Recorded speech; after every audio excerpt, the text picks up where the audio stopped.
Hello, COMM 203.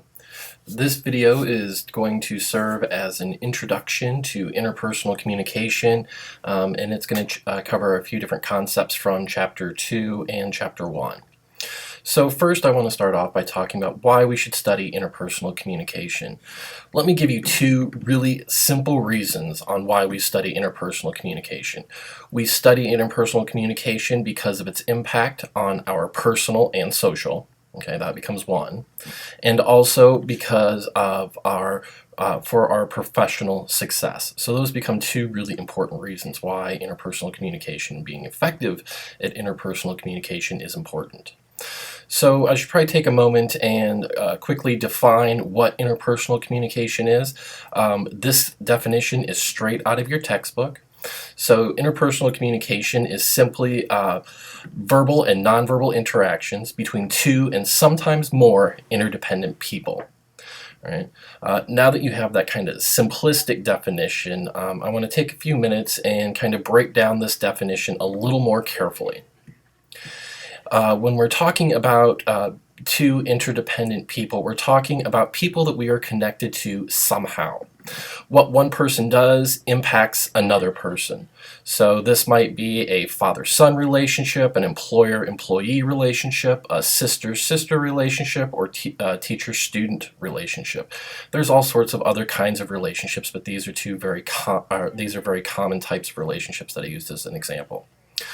So we also need to consider this idea of relational. Okay? And so when we're talking about relational, this is simply going to be how and what you communicate shapes a particular relationship. So again, we can think about how do you speak to your parents versus how you might speak to an employee or a coworker. All right. So the relationships are going to impact the way in which we communicate with one another and even what we communicate with one another. I know that when my grandmother asked me what I did last weekend, I might say, oh, I hung out with some friends. But if my best friend asked me what I did last weekend, I have a tendency to be a little more forthcoming with the information. Went out, partied with, so-and-so, and we did X, Y, and Z. Okay.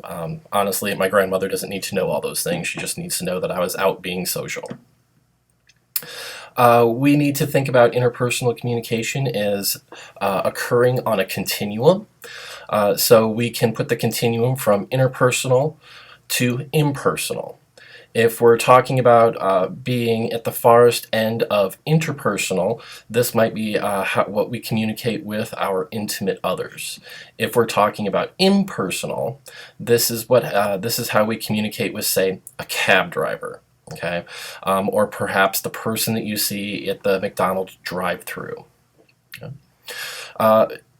Interpersonal communication also is going to involve both verbal and nonverbal messages.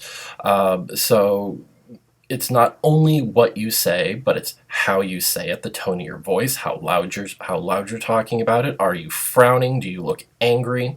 Do you look bored? Are you banging on a table when you're talking? All of these things impact our interpersonal communication and how they are interpreted by others. Interpersonal communication also exists in very varied forms, such as face-to-face communication. So when you're standing around, when you're standing in line talking to someone, or sitting down to lunch and talking to a friend, that becomes a very kind of face-to-face type of communication. It's very synchronous, which means that the communication is happening as right then. All right. When we're in a synchronous environment, we have lots of different types of messages that we're looking at. So again, verbal and nonverbal messages have a higher impact. We could also look at interpersonal communication in a computer-mediated communication environment. We are in a computer-mediated communication environment.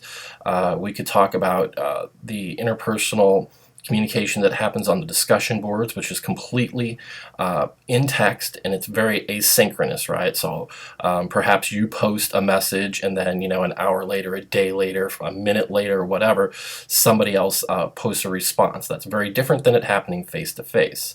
As you're watching this video, this is still asynchronous communication because you are not watching it as I'm taping it.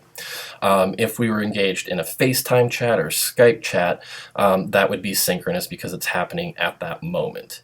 If you're doing an instant messaging where you're both typing at the same time and messages are coming through as you type them, that's still going to be synchronous communication, but it's a very lean medium of communication because you don't have a bunch, you're not seeing one another. So you have fewer messages to go on, you just have the words. We also need to consider that interpersonal communication is transactional. Now, there's lots of different theories about communication and how we've thought about communication over the years. The first iteration of communication that scholars came up with was that communication was linear, which means that there was a speaker and a listener. One person spoke, one person then listened. When the person was done speaking, the listener could then respond. All right, it's very much like throwing a ball back and forth. Later on, scholars came up with the interactional model of communication, which was no longer linear. This was more of a circular type of communicative model, and that it took into account that we are communicating in a turn-taking mode, but that turn-taking mode impacts the future communication. Currently, we're looking at interpersonal communication as transactional, which simply means that we are simultaneously sending and receiving messages. All right. Since this is happening simultaneously, messages are constantly being altered. So, for example, if we were in a classroom, I was standing at the front of the classroom lecturing, looking at you, the students, your nonverbals would be sending messages to me as I'm lecturing, and they would impact how I deliver the lecture. Have you ever been in a classroom where the professor is lecturing, and all of a sudden they kind of put in an off the wall kind of comment or joke? Oftentimes that's because as they're looking out into the audience, they see that perhaps you're texting, perhaps you're falling asleep, perhaps you're working on other homework, and so they're trying to bring you back in. Your nonverbal communication lets them know that you're not being attentive, and the professor knows that they need to bring you in. Now, not all professors are doing it that way. Some professors are just kind of, that we're kind of odd, and so we do those things. We need to consider that within communication or interpersonal communication that there are choice points. Choice points are simply going to be moments when you make choices about who to communicate with, what you say, what you don't say, how you phrase it, etc. So, we're not just talking or just communicating with one another to do it. We are making these simultaneously decisions about who to talk to, who not to talk to, how much information we're going to give them, how engaged even we're going to be when we're doing it. Now, if we kind of go back to this idea of the transactional communication model, there's some different components within that model. So we have the source receiver. So the source becomes where the message originates, usually the initial speaker, right? And then the receiver would be considered the person who is the initial listener, okay, or who the message is meant for. A message then simply becomes what it is that what is the communicative event that we are packaging and trying to convey to another person, right? If we want to take this and think about the workplace, there's lots of different kinds of messages that we engage in the workplace, and lots of different types of communication, right? So we might have upward communication. This would be an employee, speaking to a supervisor. Okay. There's downward communication. So we could talk about the CEO sending out a memo to all employees, all lower level managers, and even employees that are working on the floor. There's lateral communication, so when one professor speaks to another professor, that would be considered a lateral communication. They have equal power, they have equal position within the organization. And then of course there's also the grapevine communication, which is very common in the workplace, right?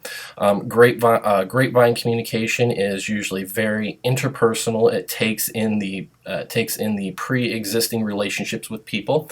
It could happen between manager and manager. It could happen between employee manager.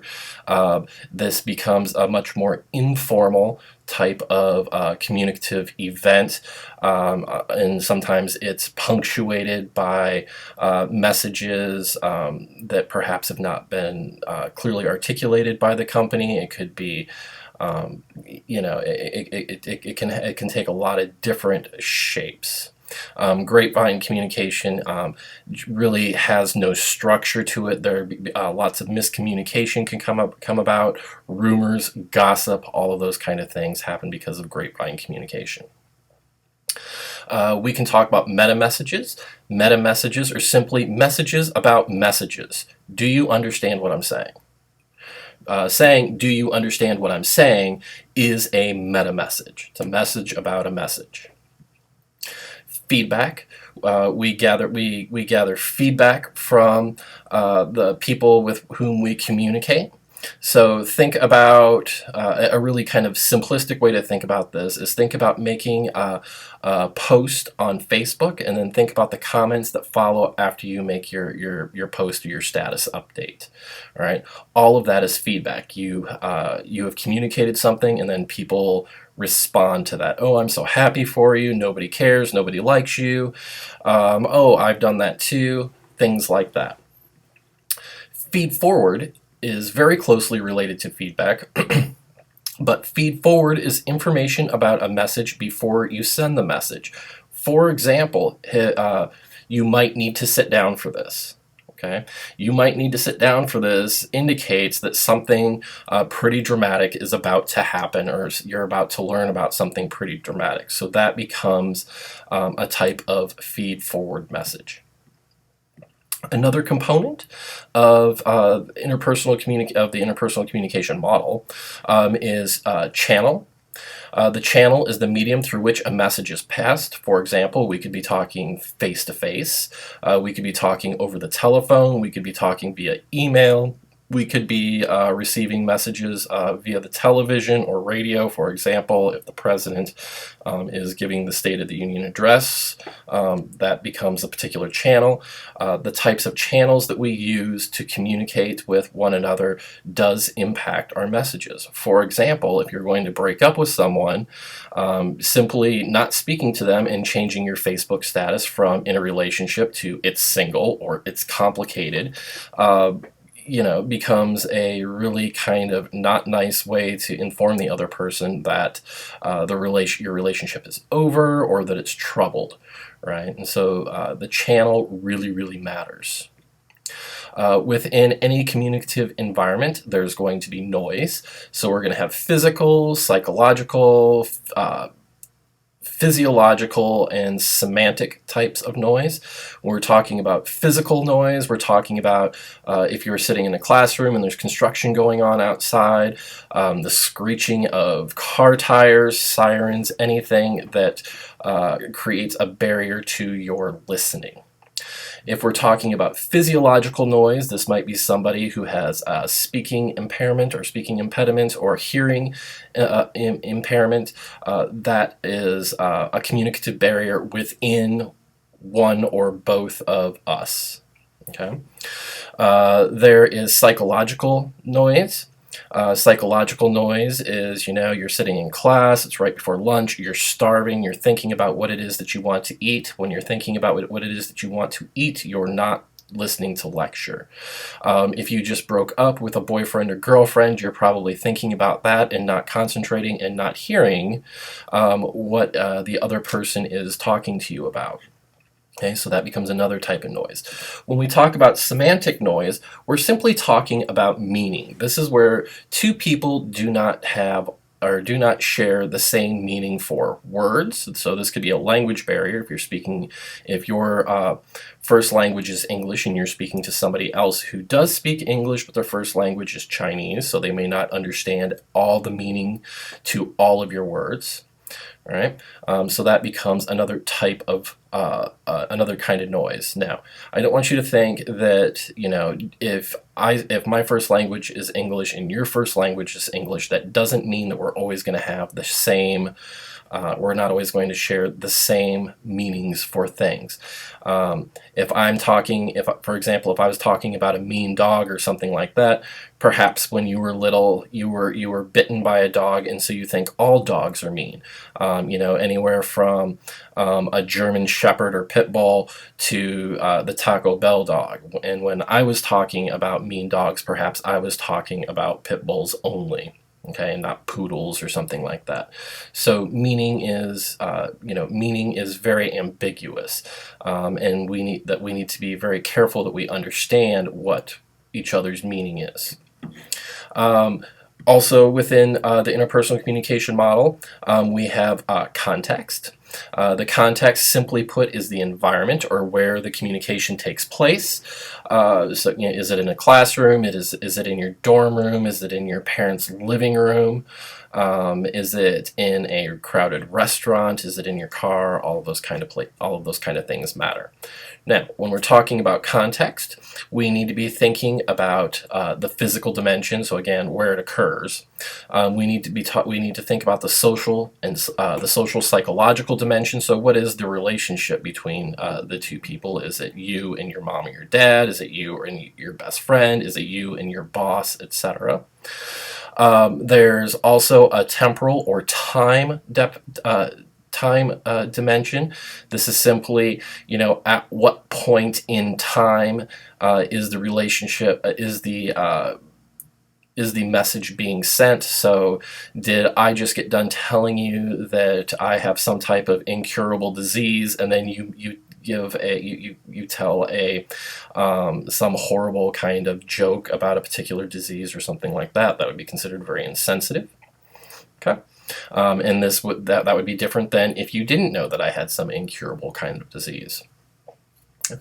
And then the last dimension is the cultural dimension. What culture we come from, and this can be this could be, you know, American culture, or Chinese culture, or this could be, the southern United States culture versus the northern United States culture. This could be the inner city culture versus the suburbs or country type of culture, right?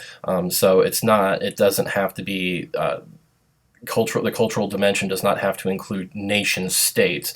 It can also include different co-cultures. We'll be talking more about co-cultures and culture in general in Chapter 2. Some principles of interpersonal communication, and I'm going to kind of end Chapter 1 with a quick discussion of these principles. All right. First, interpersonal communication is purposeful. We communicate with one another for reasons. For example, we communicate to learn. We communicate to relate to one another. We communicate to try to influence another person or other people. We communicate to try to help one another or get help from another person. We also communicate for fun, right? To play. Another principle is interpersonal communication is made up of a package of signals. I've already talked a little bit about this. This is simply verbal and nonverbal communicative messages, right? Verbal and nonverbal messages work together to help us create a single shared meaning. The context or the interpersonal communication is made up of context and relational or relationship messages. All right. Some of our messages are about the relationship itself. I'm angry at you. I want to break up with you. Oh, I love you a lot. That becomes very relational. Very specific kind of relational messages. Other times it's about context. Will you take out the garbage? Let's go out on a date. Let's do different things. Okay, that has to do with context. Interpersonal communication is a process of adjustment. We must continuously adjust to one another's messages. I may be in a fine mood, you may be kind of angry with me. As I learn that you're angry with me, I have to adjust my communication a little bit. If I want, if you being angry at me has angered me, that's going to make an adjustment. Also, if you're angry at me, but I don't want you to be angry at me, I'm going to try to, soften the blow a little bit and try to, talk you through it so you're not angry. When we're talking about communication as an adjustment, we're talking about communication accommodation theory.